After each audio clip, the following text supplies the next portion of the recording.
नमस्कार मेरे दोस्तों, आपका स्वागत है मेरे यूट्यूब चैनल गौतम ऋतु में और मैं हूँ गौतम ऋतु। आपका तहे दिल से शुक्रिया अदा करता हूँ। पूरे एतमाद से मैं ये फ़ख्र के साथ कह रहा हूँ कि आज आपको कुछ मैं ऐसी चीज़ें बताऊँगा जो कभी आपने ना सुनी होगी, ना देखी होगी। ये हकीकत बयाँ कर रहा हूँ मैं आज आपके साथ कि देखिए कि मोहब्बत सच्ची जो मोहब्बत करते हैं उनका क्या अंजाम होता है इस दुनिया में। लोग कितने वहशी हो चुके हैं, कितने नवाकिफ़ हो चुके हैं एक दूसरे के प्रति, ये जानना हमारे लिए बहुत ज़रूरी है दोस्तों। तो इस वीडियो के माध्यम से मैं आपको ये बताना चाहूँगा कि मोहब्बत करने वालों को दुनिया कितना परेशान करती है, उन्हें जीने नहीं देती, उन्हें मुहाल कर देती है। तो ऐसे वाक़ये, ऐसे किस्से आज मैं लेकर आपको आया हूँ। ये काफ़ी मैंने इसे काफ़ी शोध किया है, रिसर्च किया है, मैंने पाया कि समाज में क्या ऐसे भी दरिंदे पाए जाते हैं। तो कहानी मैं बताता हूँ, बहुत ही इंटरेस्टिंग है, तो शुरू से अंत तक इस वीडियो में बने रहें ताकि आपको एंड मालूम चले कि मोहब्बत का अंजाम क्या होता है दोस्तों। तो कहानी एक ऐसे लड़के और एक ऐसी लड़की की है जो दोनों एक दूसरे के मोहब्बत में पागल थे। एक दूसरे को जब तक दीदार नहीं होता था, उनके शाम बेरौनक हुआ करती थी। वो दोनों एक ही गांव में रहते थे, मगर दोनों की जातियां अलग थीं। दोस्तों, यही वो चीज़ है हमारे देश में, जाति। जाति जैसे एक कलंक और एक ऐसा धाबा मानते हैं कि एक जाति की दूसरी जाति से कैसे प्रेम संबंध हो सकता है। उन्हें यह बिल्कुल भी अच्छा नहीं लगता है। मगर दोस्तों, प्रेम की कोई परिभाषा नहीं होती है, प्रेम की कोई भाषा नहीं होती, कोई धर्म नहीं होता, कोई मज़हब नहीं होता, अमीरी गरीबी का कोई फ़र्क नहीं करती है। हाँ दोस्तों, मोहब्बत ही एक ऐसी चीज़ है। तो वही मैं बता रहा था कि वो लड़के एक दूसरे से बेपनाह मोहब्बत करते थे और वो एक दूसरे को जीने की कस्में खाई थी, साथ में जीने मरने की कस्में खाई थी। उन्होंने ये तक कह दिया कि अगर हम इस जन्म में अगर अगर हमारा प्रेम नहीं मिला तो हम अगले जन्म में फिर एक अवतार लेंगे, एक नए रूप में, जहाँ दुनिया हमें कोई रोक ना सकेगी। बट समाज के खुद्दारों गद्दारों को ये नापसंद था। उन्हें कुछ दिनों बाद खबर लगेगी, क्योंकि मोहब्बत दोस्तों छुपती नहीं है। उसे कितना आप छुपाएं, वो तो एक खुशबू की तरह है, महकती रहती है, चारों दिशाओं में फैल जाती है। बच्चे बच्चे, बड़े बूढ़े सब जान जाते हैं, आप चाहे कितना छुपा के क्यों ना करें। उस गांव में भाई दो आ, जोड़े रहते थे, प्रेमी जोड़े जिसे मैं कहूँ। एक उच्च जाति का लड़की थी और निम्न जाति का लड़का था। लड़की ठाकुर परिवार से ताल्लुक़ रखती थी, जबकि लड़का एक नीच जाति अछूत जाति के लड़के से मोहब्बत करती थी। उस लड़के की उसकी सादगी, सच्चाई, ईमानदारी और आत्म सम्मान के प्रति वो बहुत ही बेबाक थी। वो उसको अदाएँ उसको बहुत पसंद आती थी। वह लड़की भी उच्च कुल में होने के बावजूद एक सिर्फ मात्र सामान्य सी लड़की थी। उसे कोई चीज़ की कमी ना रखी थी, मगर उसको जो कमी थी वो मोहब्बत की। उसे हो जाता है, दोनों एक दूसरे से खूब मिलते हैं, बट ये सिलसिला ज़्यादा दिन तक नहीं चल पाता है, क्योंकि कोई ना कोई उन्हें एक दिन ज़रूर देख लेगा और देख भी लेते हैं दोस्तों। एक बार जब वो जंगल के एक हरे भरे खेत में जाते हैं तो लोगों को ये समझ में नहीं आता कि आखिर ये लोग इस समय कहाँ जाते हैं। तो कुछ लोगों ने उन पर नज़र रखना शुरू कर दिया। जब पता चला कि ये दोनों एक दूसरे के मोहब्बत में हैं, एक दूसरे को उन्होंने एक दूसरे को दे दिया है अपने आप को, फिर उनको पकड़ लिया जाता है जब ये बात उनके घर तक पहुंचती है तो लड़के के घर वाले अवाक रह जाते हैं कि हमारे इस लड़के ने आखिर ये क्या कर दिया। हमारा इस गाँव में रहना अब दुश्वार हो जाएगा, क्योंकि ये ठाकुर लोग ज़रूर हमारे लड़के को या हमें जान से ज़रूर मार देंगे। उनके माँ बाप सुनसान रात में चले जाते हैं। लड़का रहता है, लड़की भी किसी तरह मौके पाती है तो उस लड़के से मिलने आ जाती है चुपके से, और फिर उस लड़के के घर में दोनों छुप जाते हैं। पास उसका दोस्त ताला लगा के चला जाता है। वो सोचते हैं कि इस घर में चुपचाप सुरक्षित रहेंगे, मगर कब तक, कितने दिनों तक? क्यों?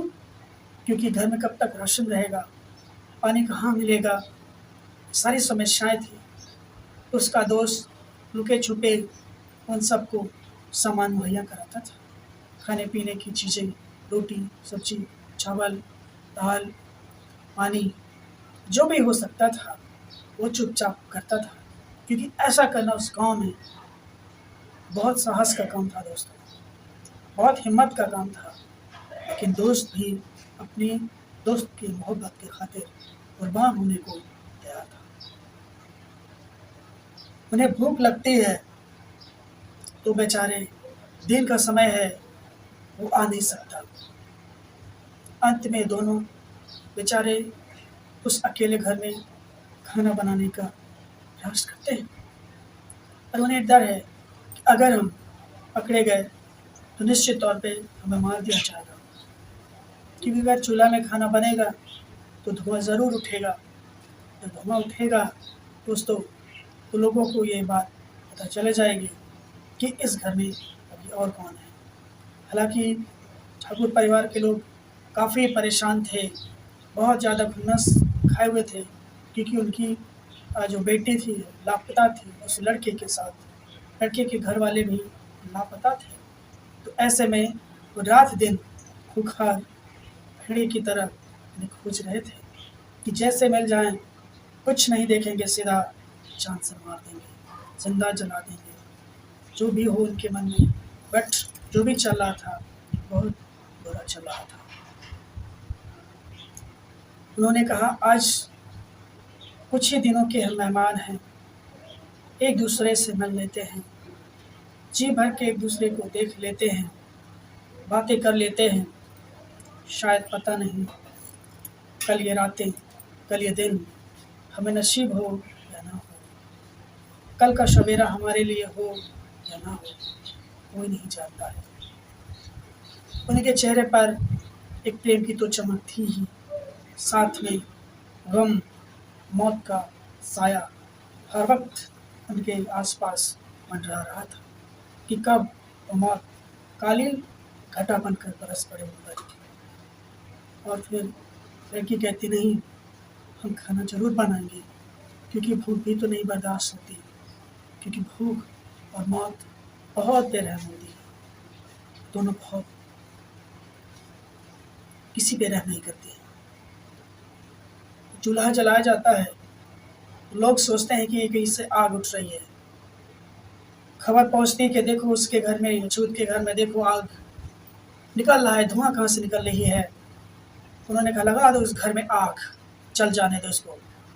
लेकिन कुछ लोगों ने कहा नहीं, आग लगाना उचित नहीं है, पहले देख लेते हैं कि अगर ये आग कहाँ से निकल रही है, कैसे आ रही है, कोई है तो नहीं है।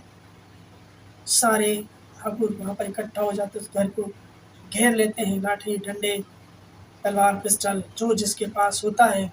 उन्हें कानून का कोई खौफ नहीं, कोई डर नहीं। और जब दरवाज़ा तोड़ते हैं तो देखते हैं कि ये दोनों, ठाकुर की लड़की और अशोक का लड़का, दोनों तो घर ही में हैं। बस उन्हें पकड़ लिया जाता है और उस लड़की के सामने उसके आशिक के टुकड़े टुकड़े कर दिए जाते हैं दोस्तों। एक मोहब्बत का कत्ल कर दिया जाता है, एक इंसान का कत्ल कर दिया जाता है, गुनाह मोहब्बत का, क्योंकि उसने गुनाह की थी मोहब्बत। उसकी सज़ा उसको चांदी कर गंवानी पड़ी दोस्तों। लड़की को ले जाते हैं वहाँ पर, क्योंकि ठाकुर खानदान के लोग पैसे वाले हैं।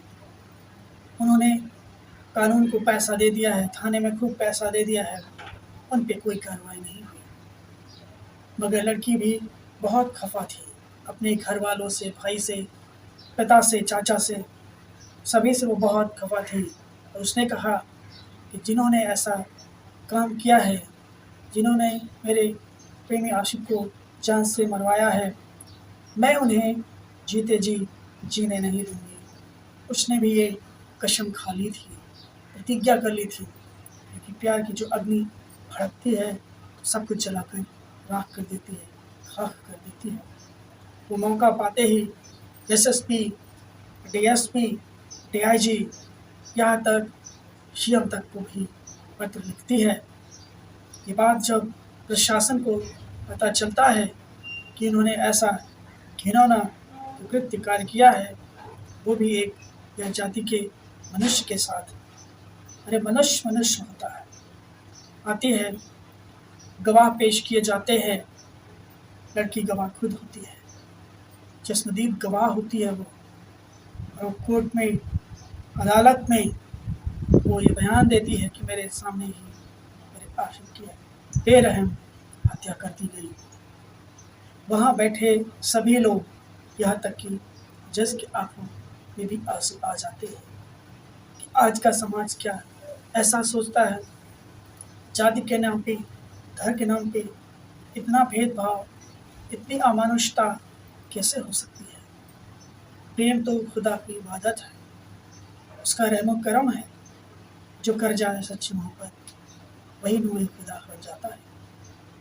कार्रवाई होती है, जज सबको मृत्युदंड का सजा सुनाते हैं कि इन सबको मौत की सजा दी जाए।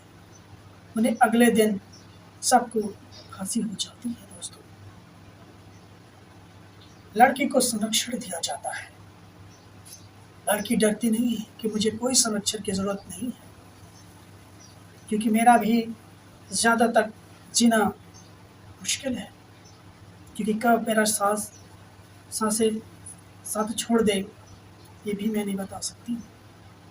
हालांकि मनोचिकित्सक उनको समझाए कि तुम्हें जीना है, तुम्हें अपनी मोहब्बत के नाम पे जिंदा रखना है। हालांकि वो मान नहीं रही थी, अंत में वो बेचारी मान जाती है। अगर एक प्रतिज्ञा कर लेती है कि मैं सारी ज़िंदगी आखिरी सांस तक अपने वो की यादों के सहारे, उसकी यादों के सहारे में ताउम्र गुजार दूँगी। वो बेचारी बहुत दूर चली जाती है गाँव में, मायूस होती है, टूट चुकी होती है। जिस्म काफ़ी मायूस रहता है, चेहरे की वो रौनक, वो रंगत उसके चेहरे से हमेशा के लिए चली गई। लेकिन वो जिंदा रखना चाहती थी अपने महबूब की स्मृतियाँ, यादें, कि मैं इन्हें जिंदा रखूँगी। बेचारी पढ़ाने का काम करने लग जाती है, प्रतिज्ञा करने लग जाती है कि मैं आज से हर एक गरीब बच्चे को बिना फीस के, बिना किसी कुछ के मैं उन्हें पढ़ाऊँगी। और वो बेचारी समर्पित हो जाती है, सारा जीवन संघर्ष करती है, ताउम्र बच्चों को पढ़ाती है, एक बड़ा नाम कर लेती है। लेकिन दोस्तों, उसको एक कमी सी रहती है, उसके अपना जो हम सफ़र होता है वो हम साया की तरह होता है। जब तो रूह नहीं होती है, जिस्म होना कोई मायने नहीं रखता है।